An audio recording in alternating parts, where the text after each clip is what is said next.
Bonjour à tous, c'est Divine, je vous retrouve aujourd'hui pour une nouvelle vidéo où je vais vous présenter mon bilan du mois de mars. En tout et pour tout, aujourd'hui j'ai donc 8 livres à vous présenter, 4 livres lus ainsi que 4 livres achetés.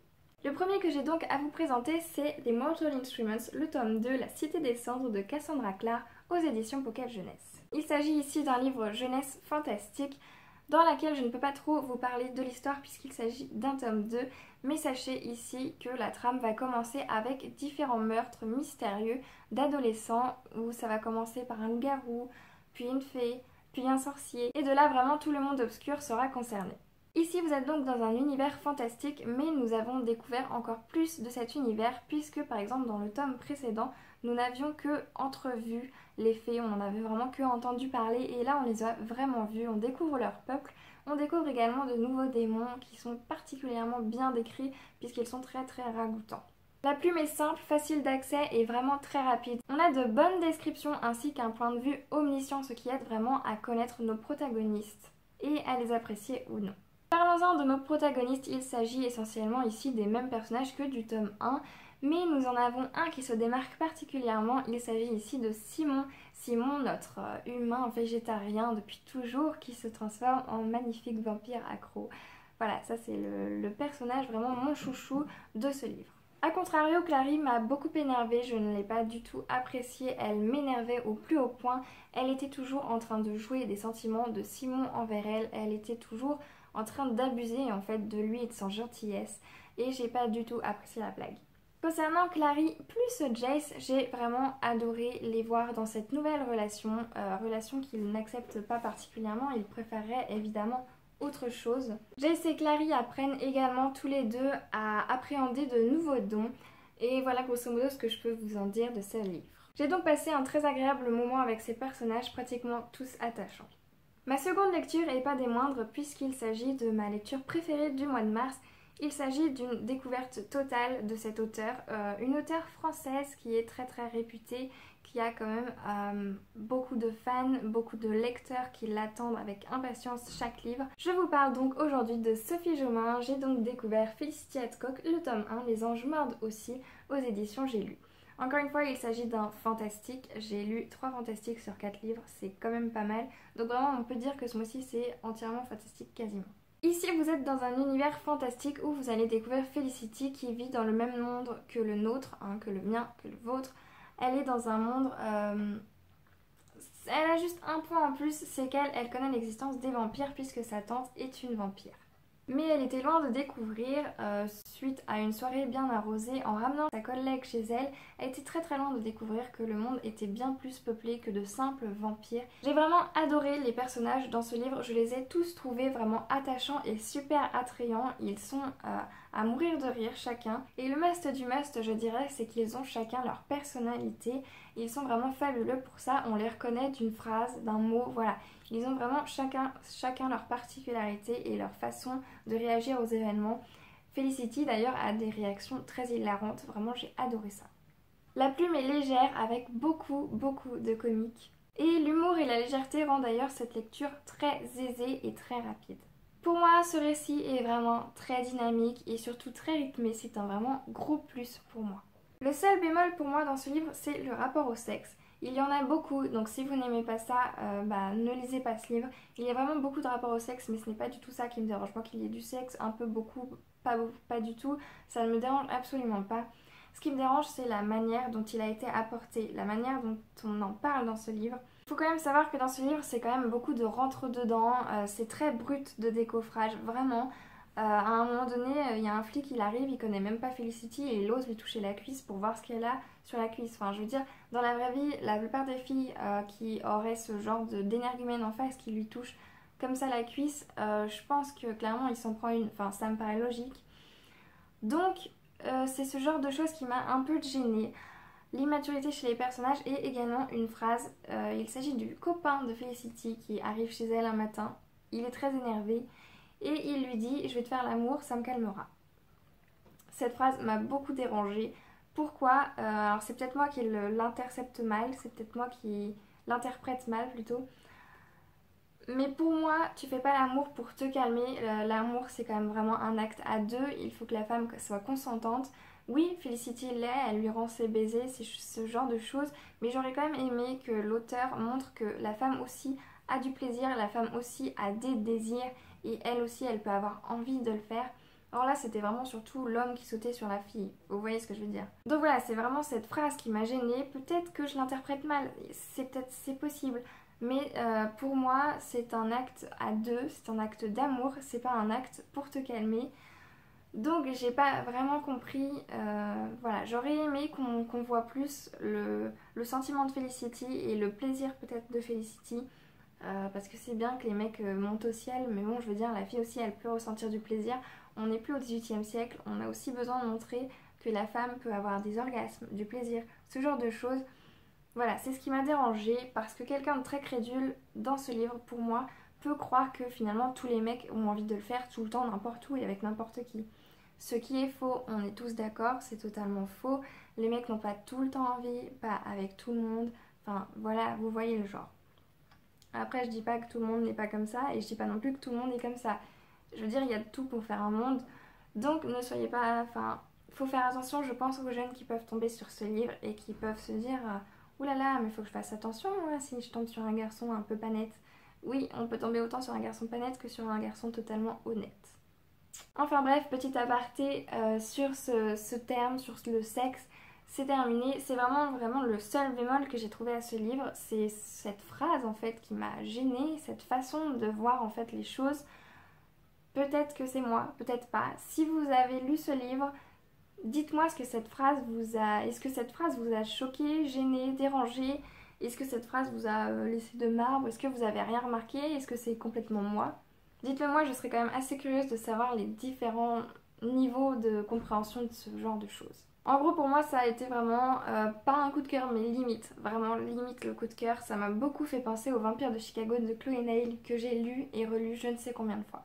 La troisième lecture que j'ai à vous présenter, il s'agit de la saga Les Loups de Mercy Falls, Frisson, le tome 1 de Maggie Stiefvater aux éditions France Loisirs. Il s'agit encore une fois d'un jeunesse fantastique.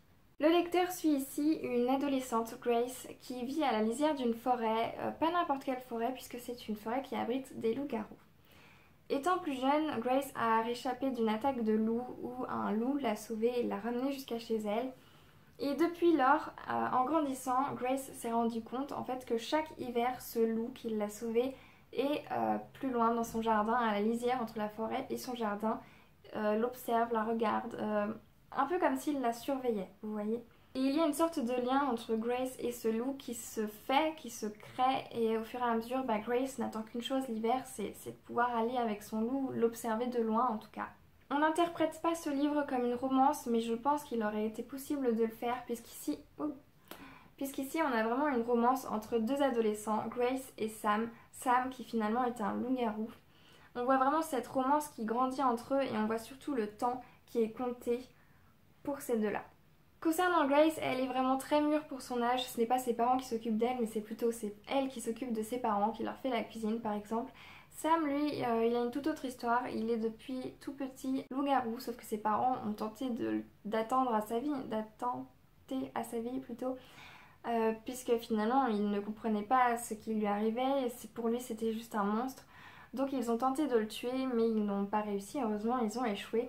Et donc Sam a été recueilli par un loup-garou qui en a recueilli d'autres, etc.